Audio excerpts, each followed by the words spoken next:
माता की, भारत माता की। नमस्कार, बोंसुआ, वणक्कम, सत श्री अकाल, केम जो।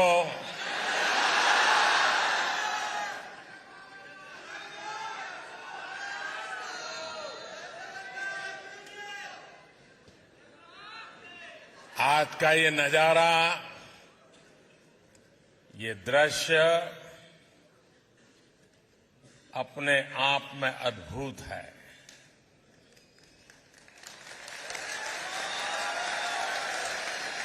ये उत्साह अभूतपूर्व है और ये स्नेह आत्मीयता की अविरत धारा है।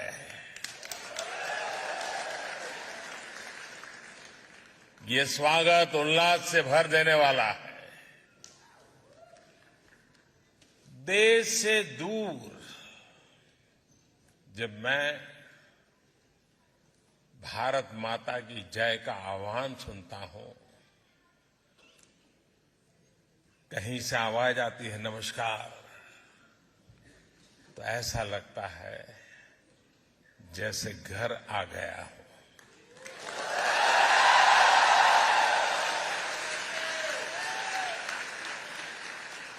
और हम भारतीय जहां भी जाते हैं एक मिनी इंडिया जरूर बना लेते हैं।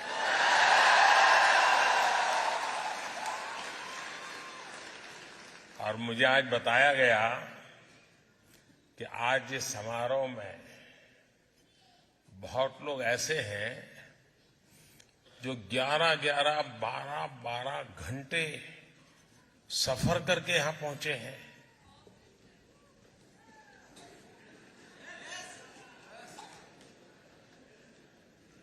इससे बड़ा प्यार क्या हो सकता है जी?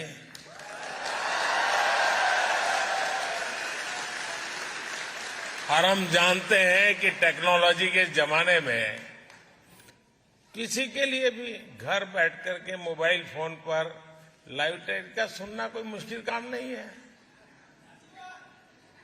लेकिन उसके बावजूद भी इतनी बड़ी तादाद में इतने दूर से लोगों का आना, समय निकाल करके आना,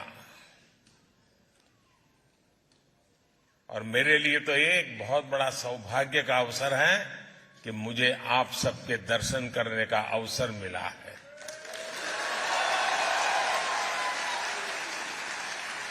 मैं आप सभी का यहां आने के लिए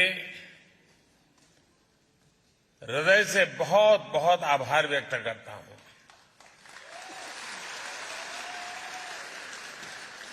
साथियों, मैं इससे पहले भी कई बार फ्रांस आ चुका हूं,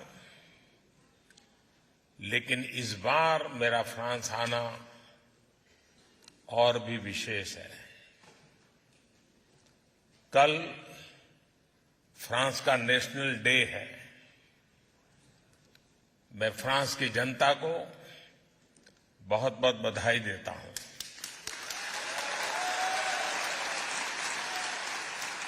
और इस महत्वपूर्ण अवसर पर मुझे आमंत्रित करने के लिए मैं फ्रांस के लोगों का हृदय से धन्यवाद करता हूं।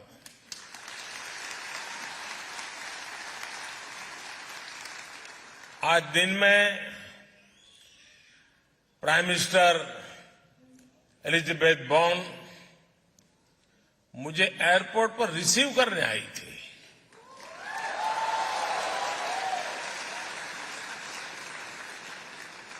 और कल मैं अपने मित्र प्रेसिडेंट मैक्रों के साथ नेशनल डे परेड का हिस्सा बनूंगा। ये आत्मीयता सिर्फ दो देशों के नेताओं के बीच नहीं है, बल्कि ये भारत फ्रांस की अटूट दोस्ती का प्रतिबिंब है, रिफ्लेक्शन है।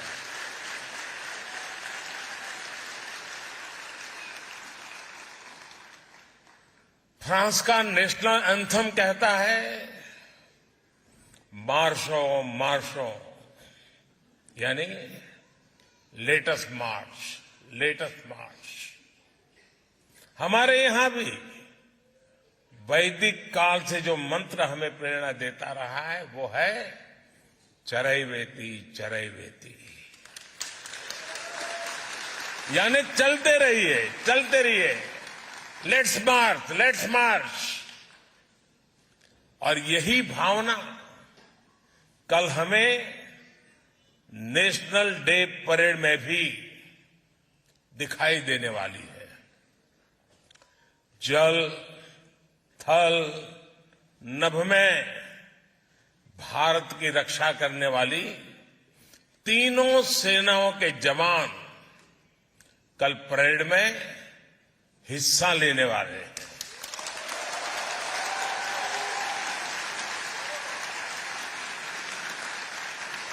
और ये जो संघ है ना,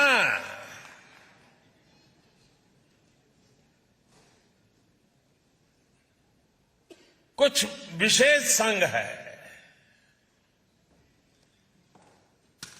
संघ भी है, अलग अलग रंग भी है, और चारों तरफ उमंग भी है।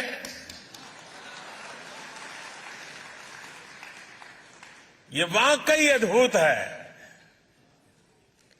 भारत फ्रांस की स्ट्रेटेजिक पार्टनरशिप के 25 साल के उत्सव का इससे बेहतर तरीका और क्या हो सकता है। साथियों, आज दुनिया नए वर्ल्ड ऑर्डर की तरफ बढ़ रही है। भारत का सामर्थ्य और भारत की भूमिका बहुत तेजी से बदल रही है। भारत इस समय G20 का प्रेसिडेंट है।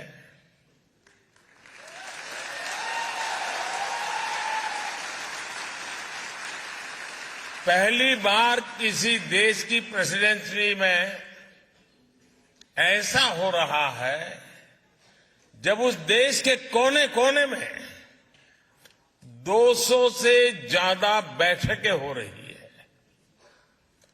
पूरा G20 समूह भारत के सामर्थ्य को देख रहा है, उससे मंत्रमुग्ध है। क्लाइमेट चेंज हो, ग्लोबल सप्लाई चेन हो, आतंकवाद हो, कट्टरवाद हो, हर चुनौती से निपटने में भारत का अनुभव, भारत का प्रयास दुनिया के लिए मददगार साबित हो रहा है।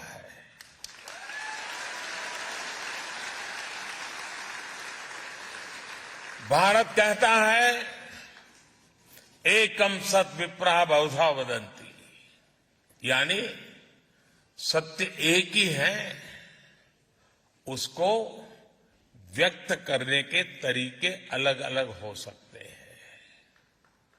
भारत कहता है, आत्मवत् सर्वभूतेषु, यानी जो करुणा, जो आत्मीयता हम अपने लिए दिखाते हैं, वही हमें दूसरों को भी दिखानी चाहिए।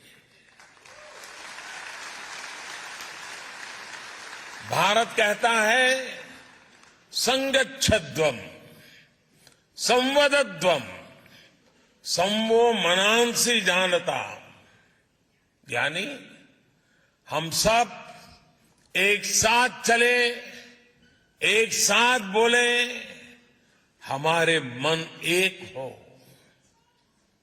और भारत कहता है, वसुधैव कुटुंबकम, यानी पूरा विश्व एक परिवार है। इसी भावना को लेकर हम एक बेहतर समाज, एक बेहतर दुनिया का निर्माण कर सकते हैं। इसी भावना के साथ भारत और फ्रांस 21वीं सदी की अनेक चुनौतियों से निपट रहे हैं। इसलिए इस अहम समय में फ्रांस भारत के बीच की स्ट्रेटेजिक पार्टनरशिप का महत्व और ज्यादा बढ़ गया है। और आप जानते हैं कि भारत फ्रांस की इस पार्टनरशिप को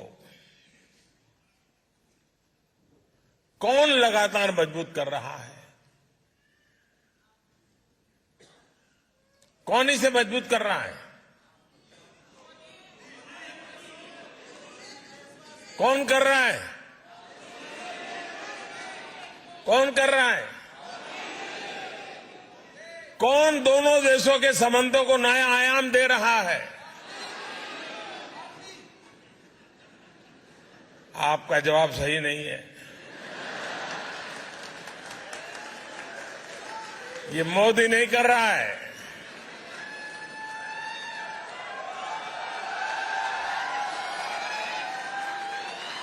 ये सब आप लोग कर रहे हैं।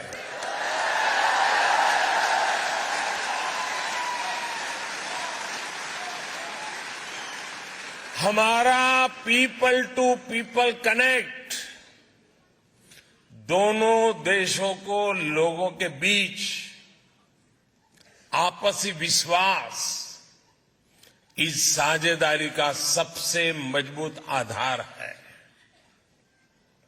यहां नमस्ते फ्रांस फेस्टिवल होता है तो भारत में लोग बॉन्सो इंडिया का आनंद उठाते हैं। हम दोनों देशों की हेरिटेज हो या हिस्ट्री, आर्ट हो या एस्थेटिक्स, क्राफ्ट हो या क्रिएटिविटी, कुजीन हो या कल्चर, फैशन हो या फिल्म, ये सब हमें जोड़ते हैं। ये सब हमें साथ लाते हैं। फ्रांस के फुटबॉलर उनकी पॉपुलैरिटी तो आप इंडिया आकर के देखिए। किलियन मापे के जितने फ्रेंड्स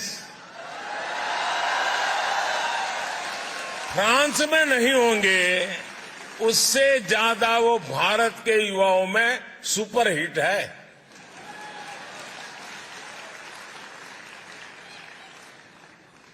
साथियों, मेरा खुद का व्यक्तिगत रूप से फ्रांस के प्रति लगाव बहुत पुराना रहा है और मैं उसे कभी भूल नहीं सकता।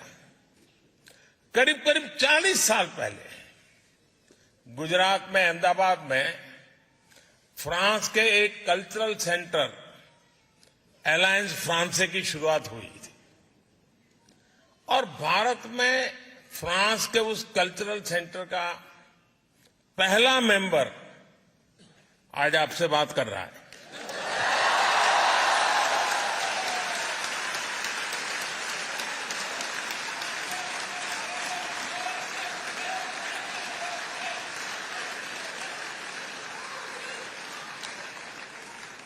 और मजा इस बात की है कि कुछ साल पहले फ्रांस सरकार ने पुराने रिकॉर्ड में से मेरा वहां का आई कार्ड वो निकालकर उसका जेरोक्स मुझे दिया था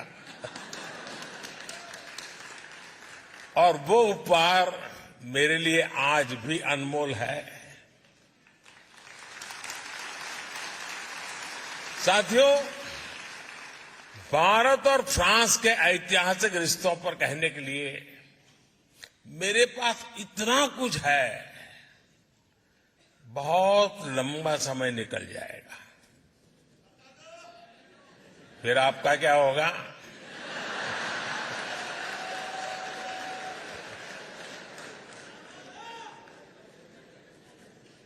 मैं जब 2015 में फ्रांस आया था, नौ शपेल गया था, तब मैंने वहां प्रथम विश्व युद्ध में शहीद हुए हजारों भारतीय सैनिकों को श्रद्धांजलि दी थी।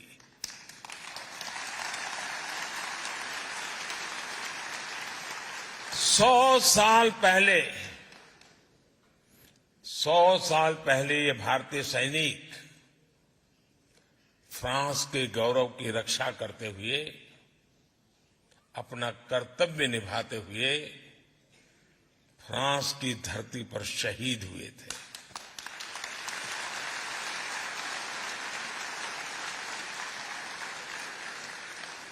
तब ये बड़ी इमोशनल पल है दोस्तों। तब जिन रेजिमेंट से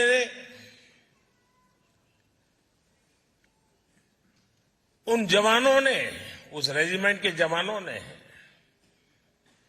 यहां युद्ध में हिस्सा लिया, उन्हीं में से एक पंजाब रेजिमेंट कल यहां नेशनल डे परेड में हिस्सा लेने जा रहे हैं।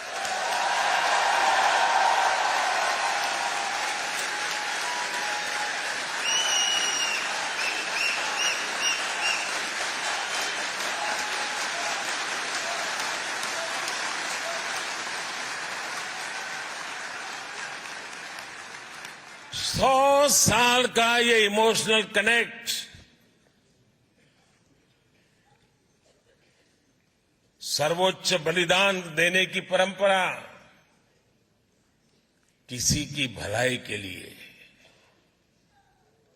ये कितनी बड़ी प्रेरणा है दोस्तों।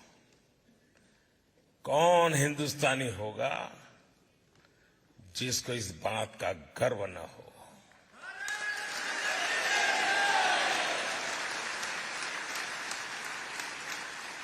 उस समय निभाए गए कर्तव्य को, समर्पण को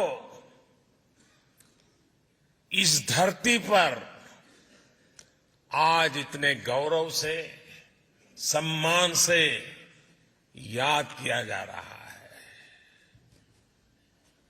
थैंक यू फ्रांस।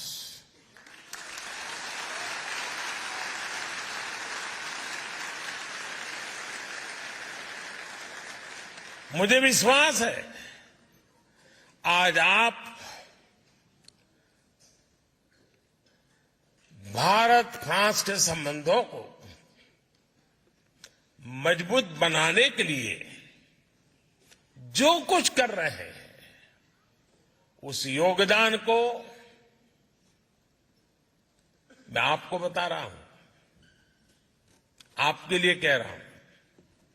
आज आप जो कर रहे हैं, उस कर्तव्य भाव को इतिहास में स्वर्ण अक्षरों में लिखा जाएगा।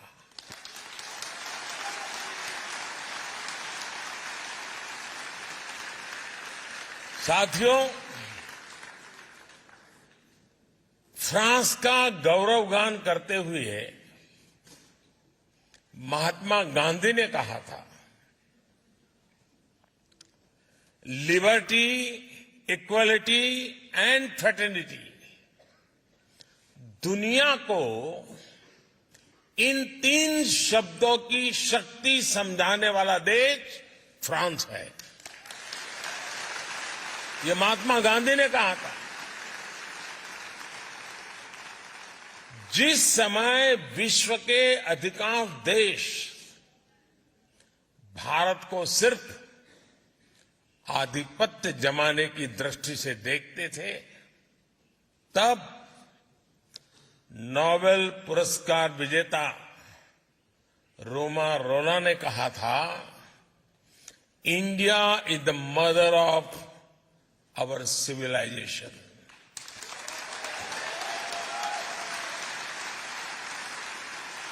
भारत का हजारों वर्ष पुराना इतिहास, भारत का अनुभव विश्व कल्याण के लिए भारत के प्रयासों का दायरा बहुत बड़ा है। भारत मदर ऑफ डेमोक्रेसी है और भारत मॉडल ऑफ डायवर्सिटी भी है। ये हमारी बहुत बड़ी शक्ति है, बहुत बड़ी ताकत है। मैं आपको एक उदाहरण देता हूं, एक एग्जाम्पल देना चाहता हूं। साथियों, हमारे यहां कहावत है कि कोस कोस पर बदले पानी, 4 कोस पर वाणी। यानी हर कुछ दूरी पर भारत में पानी का स्वाद बदल जाता है और वाणी यानी लैंग्वेज भी बदल जाती है। भारत में 100 से ज्यादा भाषाएं हैं, 1000 से ज्यादा बोलियां हैं। इन 100 से ज्यादा भाषाओं में हर रोज 32,000 अलग अलग न्यूज़पेपर छपा करते हैं।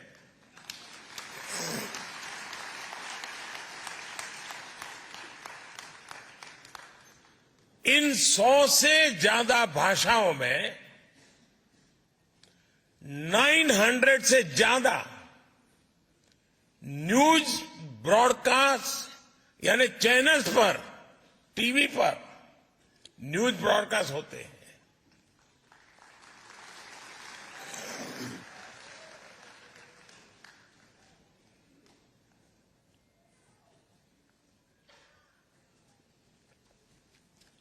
इन 100 से ज्यादा भाषाओं में करीब करीब 400 रेडियो चैनल्स ब्रॉडकास्ट होते हैं। भारत में आज भी लिखने के लिए अनेक लिपियां हैं, स्क्रिप्ट्स हैं। हमारे लिए ये गर्व की बात है कि भारत अपनी इस महान परंपरा को आज भी जीवंत बनाए हुए है। भारत के स्कूलों में, भारत के अलग अलग कोनों में करीब करीब 100 भाषाएं पढ़ाई जाती हैं और बहुत से लोगों को ये पता नहीं होता कि दुनिया की सबसे पुरानी भाषा तमिल भाषा है।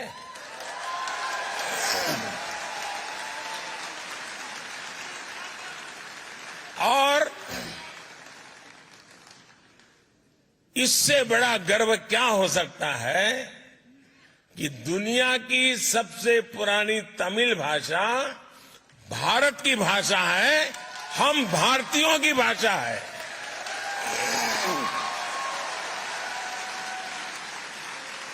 और साथियों, भारतीय भाषाओं की इस डायवर्सिटी का आनंद अब दुनिया भी ले रही है। कुछ दिन पहले आपने देखा होगा, टेनिस लीजेंड रॉजर फेडरर को विंबलडन ने थलाइवा कहा था।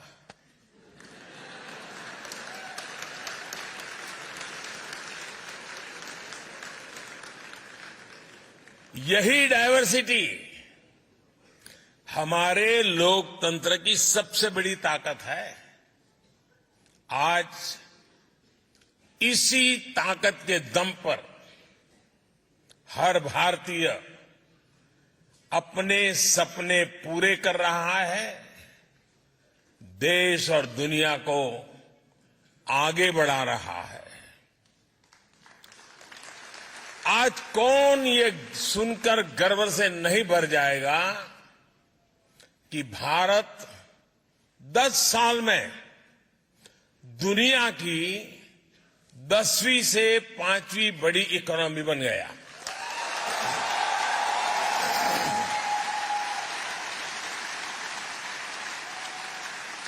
और ये गर्व सिर्फ भारतीयों को ही नहीं होता है।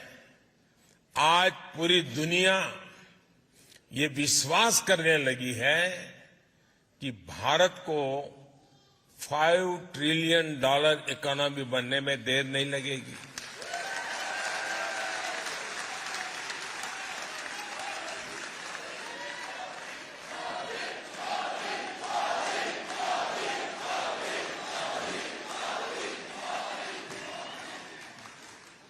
आपने हाल में आई यूएन की एक रिपोर्ट भी जरूर देखी होगी।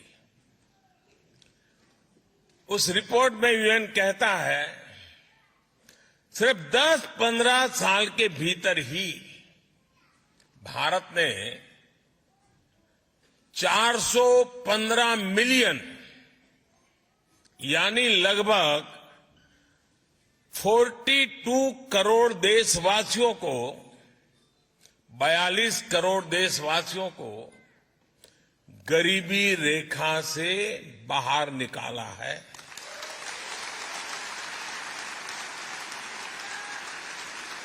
आप कल्पना कर सकते हैं 415 मिलियन 415 मिलियन यानी ये पूरे यूरोप की पॉपुलेशन से भी ज्यादा है।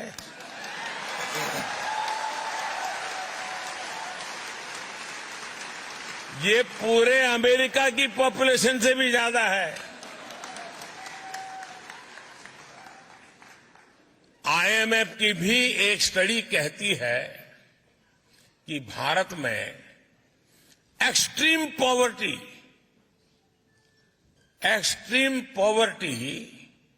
अब खत्म होने के कगार पर है।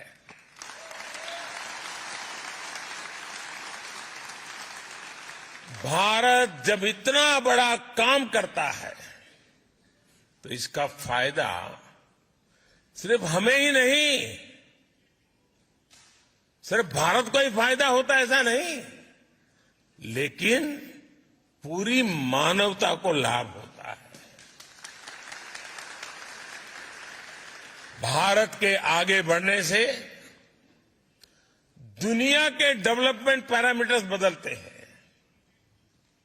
उनमें सुधार में एक उछाल आ जाता है और दुनिया के दूसरे गरीब देशों को भी विश्वास आता है कि हां, हालात बदल सकते हैं, गरीबी दूर हो सकती है। साथियों, फ्रांस की ये धरती इस बात की गवाह है कि किसी भी देश में परिवर्तन के पीछे परिश्रम होता है, उस देश के नागरिकों का पसीना होता है। भारत की धरती भी आज एक बड़े परिवर्तन का गवाह बन रही है। इस परिवर्तन की कमान भारत के नागरिकों के पास है, भारत की बहनों बेटियों के पास है, भारत के युवाओं के पास है।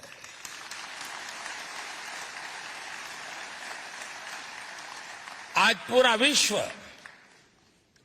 भारत के प्रति नई उम्मीद, नई आशा से भरा हुआ है। ये आशा, ये उम्मीद ठोस नतीजों में बदल रही है और इसकी एक महत्वपूर्ण ताकत है भारत का ह्यूमन रिसोर्स। ये ह्यूमन रिसोर्स संकल्पों से भरा हुआ है। साहस करने की वृत्ति वाला है।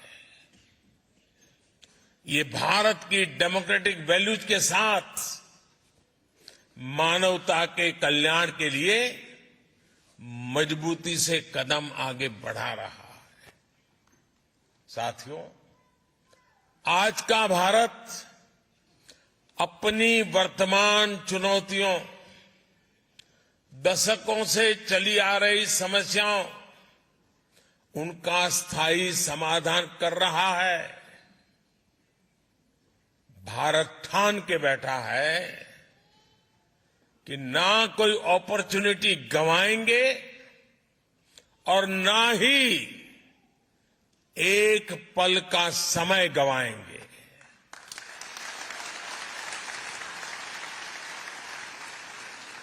हम पूरी ताकत से देश के भविष्य को उज्जवल बनाने, आने वाली पीढ़ियों के भविष्य को उज्जवल बनाने में जुटे हैं। और मेरे साथियों, मैं आपको कहना चाहता हूं, मेरी तरफ से कहना चाहता हूं, मैं भी संकल्प लेकर के निकला हूं।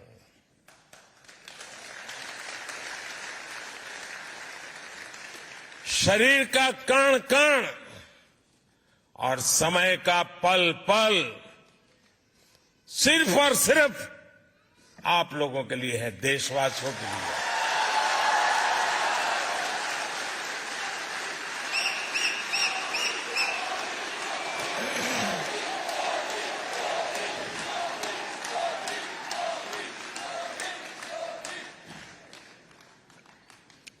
साथियों, आज टेक्नोलॉजी के प्रभाव को हम पल पल महसूस करते हैं। दुनिया टेक्नोलॉजी ड्रिवन है। आज भारत के 25,000 से अधिक स्कूलों में 80 लाख से ज्यादा बच्चे अटल टिंकरिंग लैब्स में इनोवेशन की एबीसीडी सीख रहे हैं। हमने 21वीं सदी की आधुनिक जरूरतों को देखते हुए नई नेशनल एजुकेशन पॉलिसी लागू की है। आज का भारत विमेन लेड डेवलपमेंट को आधार बनाकर आगे चल रहा है। और ऐसा नहीं है कि भारत में सिर्फ एक ट्राइबल विमेन, एक आदिवासी महिला भारत का प्रेसिडेंट के रूप में हम सबका मार्गदर्शन कर रही है। हमारा नेतृत्व कर रही है।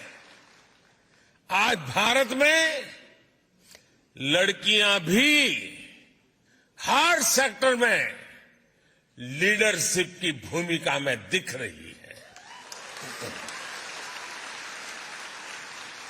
हायर एजुकेशन में गर्ल्स एनरोलमेंट लगातार बढ़ रहा है और मुझे खुशी है कि यहां नेशनल डे परेड में हिस्सा लेने आए दस्ते में कई विमेन ऑफिसर्स हैं, विमेन पायलट शामिल है।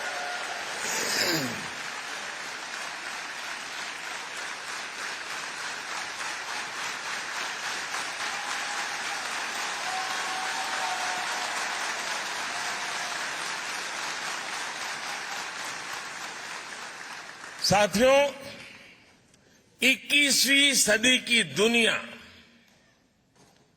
टेक्नोलॉजी और टैलेंट के दम पर ही आगे बढ़ेगी। भारत और फ्रांस के बीच साझेदारी का ये बहुत बड़ा आधार है। हमारा स्पेस प्रोग्राम इसका प्रमाण है। थुम्बा में जब साउडिंग रॉकेट स्टेशन के निर्माण की बात आई तो फ्रांस ही था जो मदद के लिए आगे आया। उसके बाद से हम दोनों देशों ने स्पेस सेक्टर में बहुत लंबा सफर तय किया है। आज हम एक दूसरे के सैटेलाइट्स लॉन्च कर रहे हैं और आपको खुशी होगी, अभी जब मैं आपसे बात कर रहा हूं तो भारत में चंद्रयान-3 की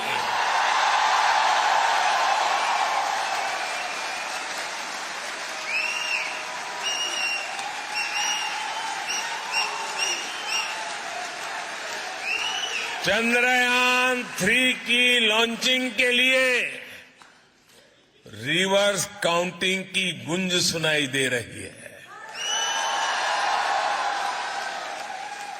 कुछ ही घंटों बाद भारत के श्रीहरिकोटा से ये ऐतिहासिक लॉन्च होने जा रहा है।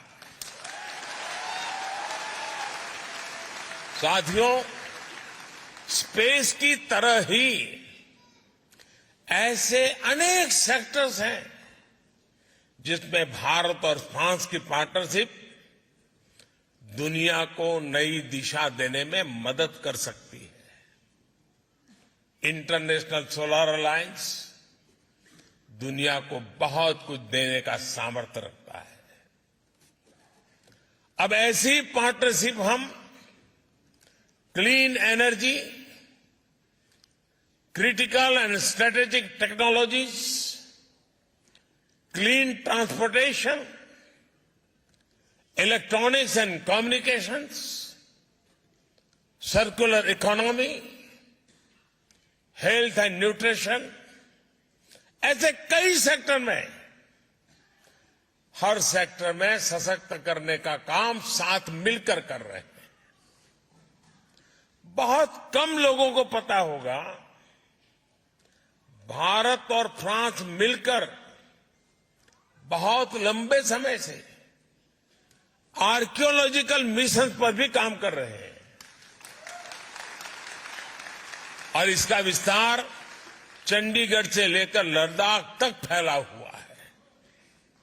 साथियों, भारत फ्रांस पार्टनरशिप को मजबूत करने वाला एक और सेक्टर है डिजिटल इंफ्रास्ट्रक्चर।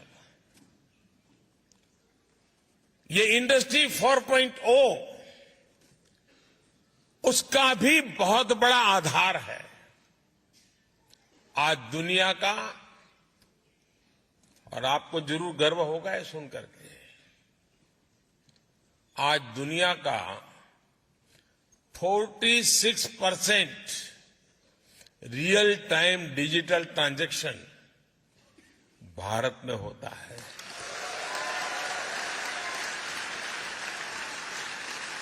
और मैं आपको भी चुनौती देता हूं कि अगली बार आप भारत में आए तो जेब में एक भी पैसा लिए बिना निकलिए घर से।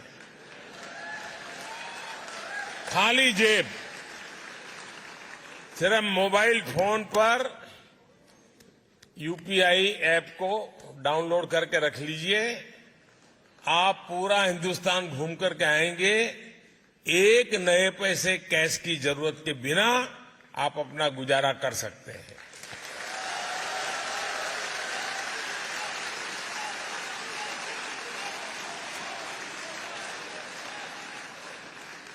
आज भारत में banking service 24/7 any time anywhere लोगों की फिंगर टिप पर है। डायरेक्ट बेनिफिट ट्रांसफर गवर्नेंस का हिस्सा बन चुका है। भारत का यूपीआई हो या फिर दूसरे डिजिटल प्लेटफॉर्म्स, ये देश में बहुत बड़ा सोशल ट्रांसफॉर्मेशन लाए हैं। और मुझे खुशी है कि भारत फ्रांस इस दिशा में भी मिलकर काम कर रहे थे। फ्रांस में भारत के यूपीआई के उपयोग को लेकर भी समझौता हो गया है।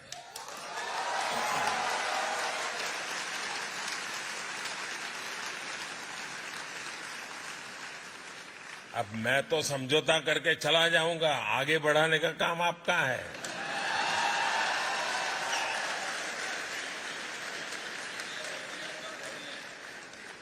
साथियों, आने वाले दिनों में इसकी शुरुआत आईफेल टावर से की जाएगी। यानी अब भारतीय टूरिस्ट मोबाइल ऐप के जरिए आईफेल टावर में रुपये में भुगतान कर पाएगा।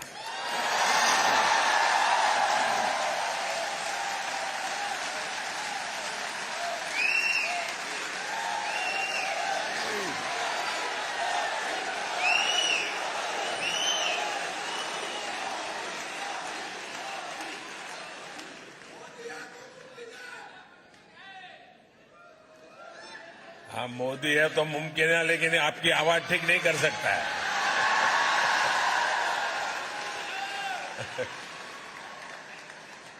साथियों, अब से कुछ देर बाद यहां, यानी कुछ हफ्ते महीने लग सकते हैं, यहां सरजी प्रीफेक्चर में भारत के महान संत तिरुवल्लुवर जी की प्रतिमा स्थापित की जा रही है।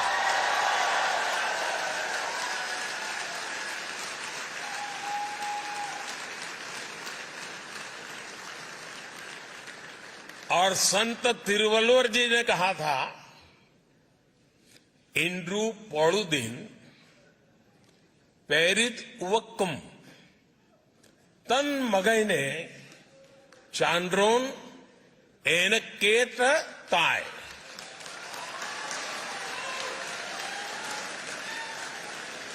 तमिल भाषी वाले मित्र तो समझ गए, लेकिन औरों को बताता हूं। इसका अर्थ बहुत ही मार्मिक है और तिरुवल्लुवर जी ने सदियों पहले ये ज्ञान हमें दिया है। इसका मतलब है, जब एक मां अपनी संतान की प्रशंसा एक विद्वान के रूप में सुनती है, तो मां को इतना आनंद होता है, मां इतनी खुश होती है जितना उसके जन्म के समय भी नहीं हुई थी। यानी संतान के जन्म पर जितनी खुशी हुई, उससे ज्यादा खुशी जनता की अपने संतान की सफलता पर होती है। मां के लिए कहा है। और इसलिए जब आप विदेश में नाम कमाते हैं, जब दुनिया आपकी प्रशंसा करती है, तो मां भारती को भी वैसी ही खुशी होती है।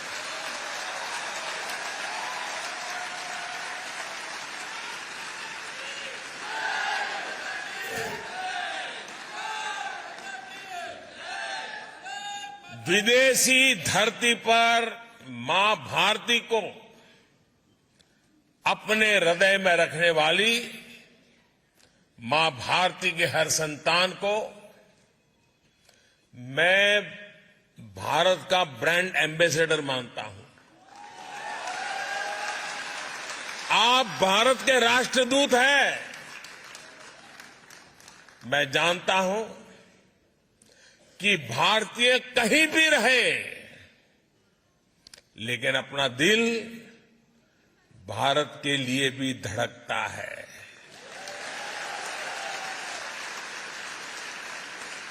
मैं अभी स्पेस की चर्चा कर रहा था और चिल्ला रहे थे आप लोग, चंद्रयान चंद्रयान चंद्रयान। मतलब आप है यहां, लेकिन दिल आपका चंद्रयान में लगा हुआ है।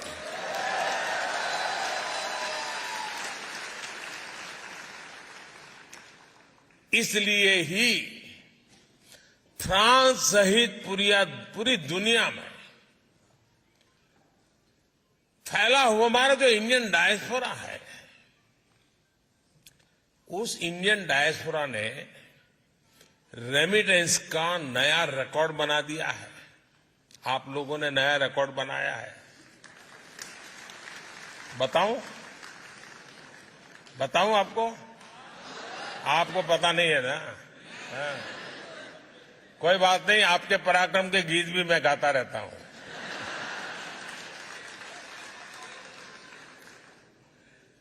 भारत दुनिया का पहला देश है जहां विदेश में रहने वाले भारतीय डायस्पोरा के माध्यम से एनुअल रेमिटेंस $100 बिलियन को पार कर चुकी है।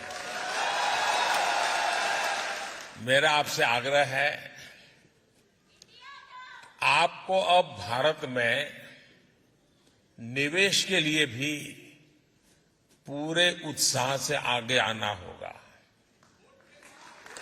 भारत अब अगले 25 वर्षों में विकसित होने के लक्ष्य पर काम कर रहा है। इसमें आपकी भूमिका भी बड़ी है। आप जिस भी सेक्टर में काम कर रहे हैं, उससे जुड़ी संभावनाओं को जरूर भारत में एक्सप्लोर करें। आज हर इंटरनेशनल एजेंसी कह रही है कि भारत आगे बढ़ रहा है, भारत ब्राइट स्पॉट है।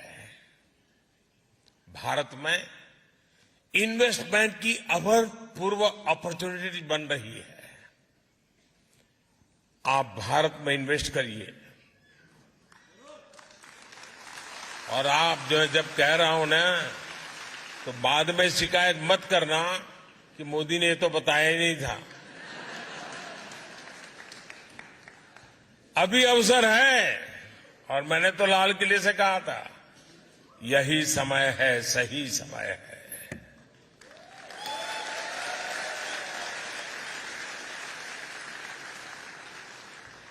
और जो पल जल्दी पहुंचेगा वो ज्यादा लाभ उठाएगा, जो देर से आएगा वो इंतजार करेगा। अब मौका लेना, कितना जल्दी लेना है, आप पर मैं छोड़ देता हूं। साथियों, इसलिए आइए और भारत में निवेश करिए। भारत सरकार विदेशों में बसे या काम कर रहे भारतीयों की सुविधा और सुरक्षा, इसके लिए भी पूरी तरह कमिटेड है। जंग का मैदान हो या फिर प्राकृतिक आपदा, भारत अपने नागरिकों को संकट में देखकर सबसे पहले एक्शन में आता है।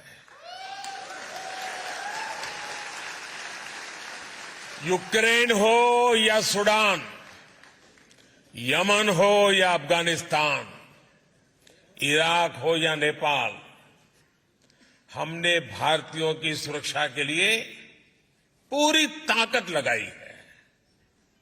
विदेश में रह रहा हर भारतीय हमारे लिए उतनी ही प्राथमिकता है जितना हिंदुस्तान में रहने वाला मेरा देशवासी है।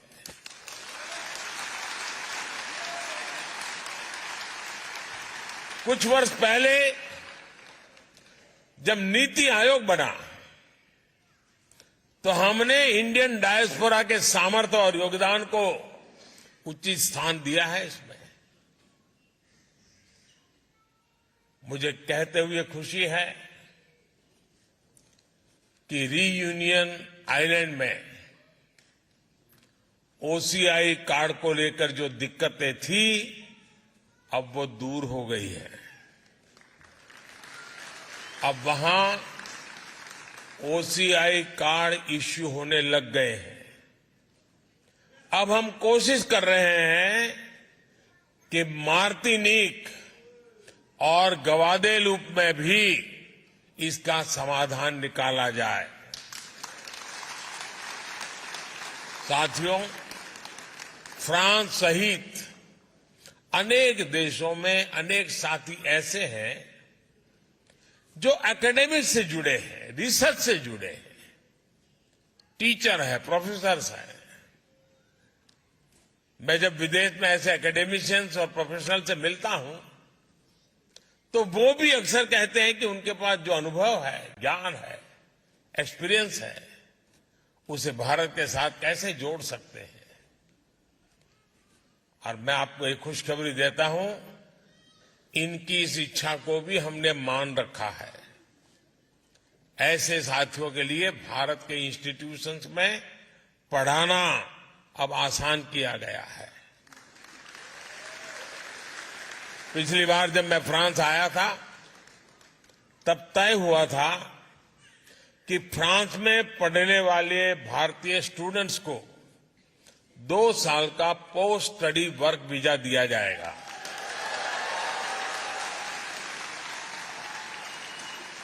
अब ये भी निर्णय लिया गया है कि फ्रांस में मास्टर्स करने वाले भारतीयों को 5 साल का long term post study visa दिया जाएगा।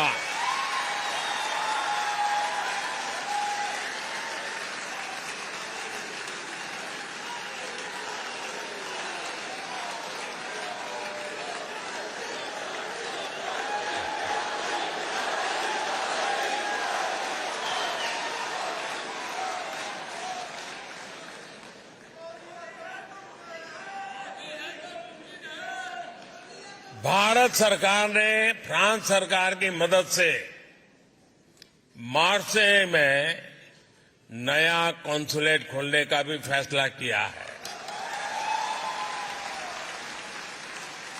इससे भी आप सभी की सुविधा और बढ़ेगी।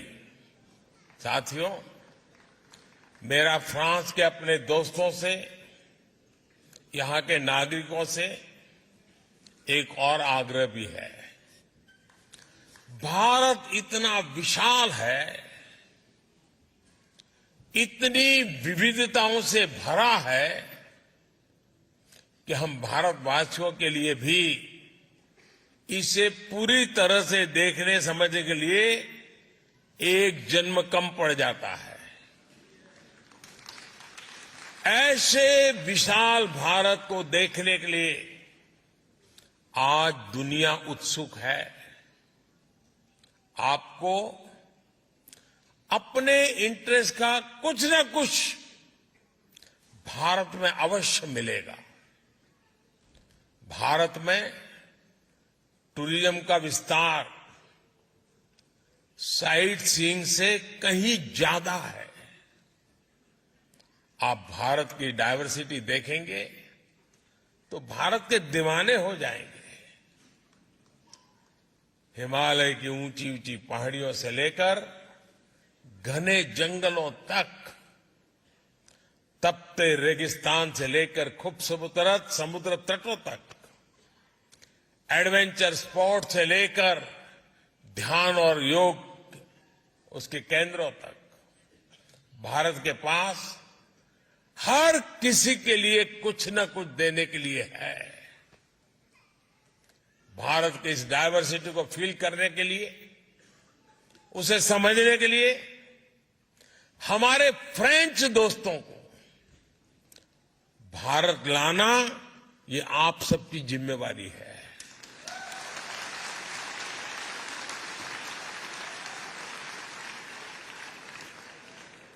आप जितनी ज्यादा मदद उनकी करोगे वो ज्यादा आएंगे।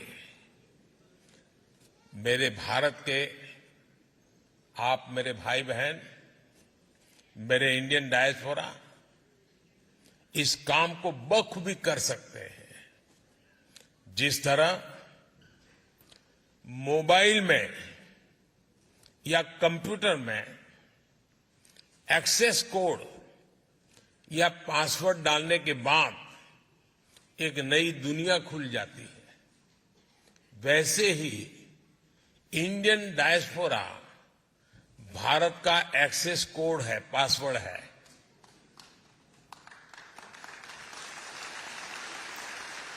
भारत में टूरिज्म बढ़े, इसे भी आप अपना मिशन बनाइए।